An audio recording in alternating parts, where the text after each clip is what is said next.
Hello প্রিয় বন্ধুরা, আমি এখানে চেয়েছি একটি হাঙর ড্রয়িং করতে। এবং হাঙর মূলত থাকে হলো সমুদ্রে, মহাসমুদ্রে। তাই দেখে দাও কত সহজ কিছু লাইন টেনে আমি একটি হাঙর ড্রয়িং করে যাচ্ছি তোমাদের জন্য। তো অবশ্যই তোমাদের ভালোবাসা দেওয়া যাবে।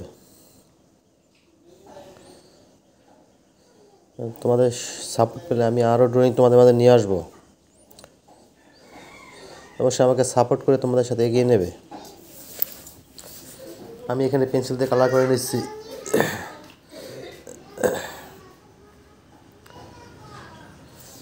চিরকৃতজ্ঞ থাকবো তোমরা যদি আমার পাশে সাপোর্ট করো আমাকে থেকে, তাহলে আমি নতুন ড্রয়িং নিয়ে আসবো তোমাদের মাঝে।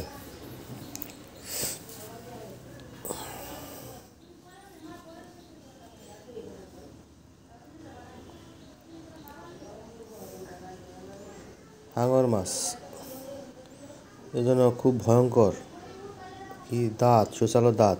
টাট্টা পাতার মতো কোনো ভিডিও তোমাদের মাঝে দেখা হবে।